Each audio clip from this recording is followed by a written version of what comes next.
Bonjour tout le monde et bienvenue sur cette plateforme d'encouragement. Je suis Patricia et ce matin, je vais te partager mes lectures du mois de janvier. Pourquoi est-ce que je te partage ces lectures ici? C'est simplement parce que en début d'année, je me suis lancé un challenge personnel de lire au moins un livre par mois. Du coup, à la fin de l'année, j'aurai lu 12 livres. Donc, si tu es intéressé par ce challenge, n'hésite pas également d'embarquer et de partager chaque mois les lectures que tu feras. Moi, ça peut également m'inspirer. Pour ceux qui me suivent ici, tu sais que la planification, la vision, ce sont des mots que je vais beaucoup utiliser. Je ne peux pas te parler de quelque chose que je ne pratique pas. Donc, planifier, être intentionnel dans mes lectures, dans où est-ce que je veux m'en aller à la fin de l'année, où est-ce que je veux être. C'est de reprendre cette habitude que j'avais de lire. Dans le passé, je lisais beaucoup. Peut-être au fil des années, avec les saisons, les occupations, j'ai réduit mes livres, en fait, mon temps de lecture. Du moins, dans la dernière année, j'ai vraiment réduit de beaucoup mon temps de lecture. Je voulais vraiment revenir dans cela. Mais pour revenir, je me suis donné un challenge personnel, vraiment de lire un livre chaque mois. N'hésite pas à embarquer également dans ce challenge et de me partager chaque mois quelles sont tes découvertes en lecture. Personnellement, je suis passionnée par la spiritualité, le leadership, les finances, le management, le développement personnel également. Si tu as des livres à me conseiller dans ce type de thématique, alors je suis preneuse. Pour commencer, mon premier livre que j'ai lu, c'était le livre des Proverbes. Bien évidemment, je ne peux pas vous parler de quelque chose que je ne fais pas. Je vous ai dit, le livre de Proverbes, c'est un livre que j'affectionne particulièrement. Pour le mois de janvier, j'ai lu un proverbe par jour. Donc, à chaque jour, je lisais un proverbe. Mais pour être honnête avec toi, j'ai certainement manqué au moins un jour de lecture. C'est sûr que j'ai rattrapé, mais je n'ai pas rattrapé ça dans le jour normal. Donc, vraiment, j'ai manqué. Je me rappelle avoir manqué, je pense, le 27e jour, quelque chose comme ça. J'ai manqué un proverbe minimalement, un proverbe. Mais ça m'a vraiment, vraiment étiré. Ça m'a fait du bien. Notamment, je ne te parlerai plus du proverbe 31 que j'affectionne particulièrement, la femme sage, la femme intelligente, la femme qui bâtit, la femme pieuse, la femme de vision, la femme d'impact. Mais également, une partie qui m'a marqué dans ces livres de proverbes, c'était le proverbe 9 au chapitre 13. Ça m'a beaucoup interpellé. Le 9e jour, bien sûr, le verset 13, ça parle de l'impulsivité, de la femme impulsive en fait. Ça nous dit que la femme impulsive est une femme folle. Waouh! C'est impressionnant. La femme impulsive est une femme folle. Elle est niaise, elle ne connaît rien. Moi, je t'invite à aller lire ce proverbe-là, proverbe 9, verset 13. Donc, ça m'a vraiment interpellé personnellement à prendre du temps, à réfléchir, à tourner ma langue 7 fois dans ma bouche avant de parler. Donc, c'est un aspect sur lequel il faudrait également que je travaille parce que à chaque fois que je pense que je vais être impulsive, je vais dire, ah, sache que si tu es impulsive, Patricia, tu ne seras pas loin de la folie en fait. Également, un proverbe qui m'a marqué, c'est le proverbe 3, versets 5 à 6, qui dit que recommande tes projets à l'Éternel, confie-toi à l'Éternel de toutes tes forces et ne t'appuie pas sur ta propre sagesse. Reconnais-le en toutes tes voies et c'est lui qui aplanira les sentiers devant toi. Ce proverbe m'a particulièrement interpellée parce que comme c'était le début de l'année, j'avais effectivement ma planification. J'avais vraiment besoin de soumettre cela au Seigneur et qu'au-delà de ma planification, au-delà de ce que j'ai pu planifier, vraiment j'accueille ces projets pour moi. Je vais me battre, je vais donner le meilleur de moi, comme si tout dépendait de moi. Mais je vais également m'attendre à lui dans la prière, vraiment je vais m'accrocher à lui également, sachant que tout dépend de lui. Donc, il est au contrôle, certes, mais je ferai vraiment le best que je peux faire, aller au-delà vraiment de... J'essaierai de faire mon best et puis de m'attendre à lui. Vraiment, ça m'a interpellé beaucoup. Recommande à l'Éternel, confie-toi à l'Éternel de tout ton cœur et ne t'appuie pas sur ta propre sagesse. Ne t'appuie pas sur ton propre entendement. Reconnais-le en toutes tes voies et c'est lui qui aplanira les sentiers devant toi. Ça m'a vraiment beaucoup aidé cette parole dans le 3e jour. Mon deuxième livre que j'ai beaucoup aimé en ce mois de janvier, c'est ce livre aussi de Jérémie Soudril. Ça est 365 jours de déclaration et de prières inspirées.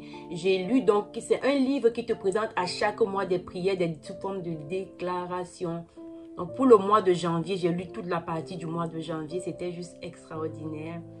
Et pour te partager un extrait qui m'a fait du bien, c'est le 14e jour. Le 14e jour parce que c'est revenu sur une parole que j'avais vraiment reçue. C'est Isaïe 54, verset 2 qui nous encourage à élargir l'espace de notre tente. Ce 14e jour m'a particulièrement fait du bien parce que j'avais l'impression que j'avais embarqué sur plusieurs projets. Et je me demandais, Seigneur, est-ce que c'est vraiment juste l'engouement de la nouvelle année où tu rentres avec plein de projets? Est-ce que tu es dedans? Est-ce que c'est ta volonté vraiment que j'embarque sur autant de projets? Il y avait des moments où ça m'effrayait en fait. Je vais pas, pour être honnête avec toi, je trouvais que c'était huge, c'était énorme. Et j'avais besoin de confirmation, j'avais besoin d'être rassurée. C'est vraiment beaucoup de projets que j'ai entrepris en cette année. Et puis je me disais, Seigneur, est-ce que tu es dedans? Et le 14e jour, ça m'a vraiment réconforté. C'était comme c'était un message vraiment particulièrement pour moi où ça disait... ça encourageait vraiment à élargir l'espace de sa tente. Ça encourageait vraiment à... Attends, je vais voir si je peux vous lire le 14e jour de janvier. Ça disait « Étire-moi ». Le titre, c'est « Étire-moi ». Ça se présente dans chaque jour, il y a une prière, il y a une déclaration. Le 14e jour, il dit « Étire-moi, oui, amène-moi plus loin ». Lorsque le garçon arriva à l'endroit où se trouvait la flèche qu'il avait étirée, Jonathan cria derrière lui « La flèche n'est-elle pas plus loin que toi ?» Donc, il a pris le passage, la référence dans 1 Samuel 20, 37. « Étire-moi, oui, amène-moi plus loin ». Ça m'a beaucoup aidé. Et comment est-ce que j'utilise ce livre aussi? C'est vraiment un guide dans mes temps de prière. C'était assez facile de l'utiliser parce que je l'utilise dans mes temps de prière. Je m'en inspire, j'adapte, dépendamment de ce que je vis, dépendamment de ce par quoi je passe, je vais l'adapter ou je vais simplement proclamer avec ça dans mon temps de prière. Donc ça m'a vraiment fait du bien, ça m'a beaucoup encouragé. Dieu bénisse Jérémie Soudril pour ce livre vraiment inspiré. Ça m'a fait du bien, ça m'a encouragé vraiment à continuer dans cette lancée et toujours de m'attendre à Dieu, comme on a vu dans le Proverbe 3, de m'attendre à Dieu, de m'attendre complètement à lui. Ça nécessite vraiment, ça fait mal quand on s'étire. Donc si je veux m'étirer, étire-toi, élargis l'espace de ta tente, comme ça dit dans Isaïe 54 au verset 2. Vraiment pour vivre cette parole, j'avais vraiment besoin de cette confirmation et c'était huge pour moi. Mais bon, par la grâce de Dieu, j'ai vraiment eu cette paix qui m'accompagne et jusqu'ici, ça va. Notre livre que j'ai lu, que je souhaiterais partager avec vous, c'est un livre, ça c'est en anglais, ok, c'est Save the White War. Ça c'est plus pour travailler mon anglais et aussi pour avoir de la communication avec les enfants. Parce que quand chacun viendra me dire, moi j'ai lu tel livre, j'ai lu ce livre, si ça parlait de ci, ça parlait de ça, parce que c'est une routine que nous avons à la maison. Il faudrait bien que je puisse savoir de quoi dire aussi en anglais, parce qu'il s'exprime en anglais. C'est très illustré, c'est pour les enfants, hein, comme vous pouvez le constater. Mais ce qui m'a marqué, ça m'a vraiment aidé à travailler mon anglais, comme je vous ai dit. Une histoire de crush entre un monsieur souris et une madame chatte. Elle est jolie, hein? Elle est là, Petrounia, elle s'appelle Petrounia, c'est la star de l'histoire. Donc c'est Géromonio qui a un crush pour Petrounia ici. Il a un crush pour elle, mais il ne peut même pas lui dire, il ne sait pas comment est-ce qu'il fera pour lui dire. Et c'est un grand éditeur, un écrivain dans la ville des souris. Puis à un moment, il décide d'offrir une excursion à cette dame-là qu'il aime pour en profiter et lui dire vraiment qu'il est amoureux et tout. Mais arrivé en vacances là-bas, il ne parvient pas à trouver le bon moment en fait pour exprimer ses sentiments. Et ils se font tout le temps déranger parce que c'est une star dans sa ville à lui. Donc il y a des personnes qui le reconnaissent, qui demandent des autographes. Finalement, ils prennent une balade et puis ils rencontrent cette baleine au coucher du soleil qui captive encore toute l'attention et qui l'empêche encore de déclarer sa flamme à cette dame-là. Et finalement, la baleine avait échu sur le côté. Donc, il fallait appeler les secouristes, le secours en fait pour venir l'aider.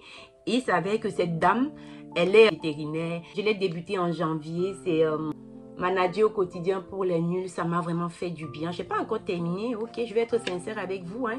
Je suis rendue au 3e chapitre. Je vais débuter le 3e chapitre. Mais c'est un livre que j'ai débuté en janvier. Ça m'a fait du bien. Vraiment, le management, j'aime. Ça m'implique à savoir que être manager, ça suppose aussi être leader. Le management n'est rien d'autre qu'un jeu de mots, de questions. Un jeu de questions ouvertes, fermées. Ça se joue sur cela.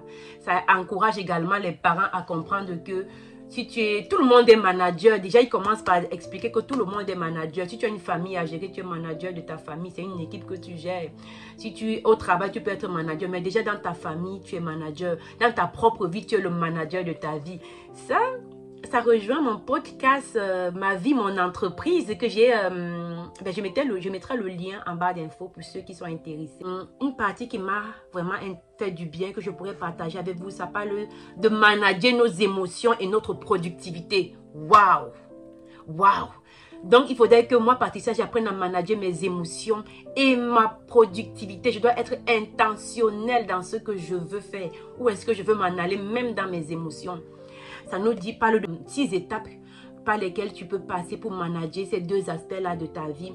Tu dois apprendre à te maîtriser, la maîtrise de soi, prendre des propres responsabilités en mettant les autres face au leur, inspirer la confiance. Un manager, c'est celui qui inspire confiance, qui est capable de parler avec tact, avec éloquence, évaluer ta part de reconnaissance. En gros, le management, c'est je dois manager, je suis déjà manager de ma propre vie. Si j'ai une famille, je suis manager de ma famille et le management repose sur un jeu de questions-réponses d'un et de deux également. Être un bon manager inspire aussi être un bon leader.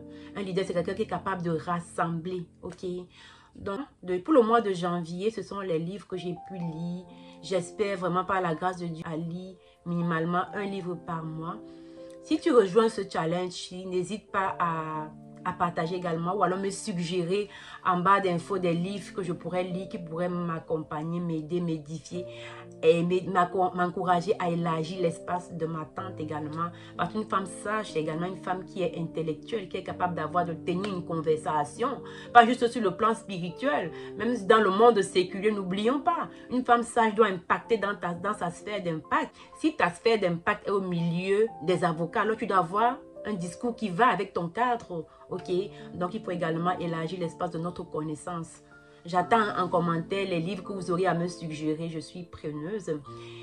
Et pour le livre des proverbes, je vous mettrai en bas d'infos également la vidéo que j'avais faite sur comment lire et méditer la parole de Dieu.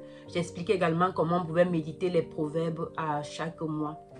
Merci beaucoup et bonne journée.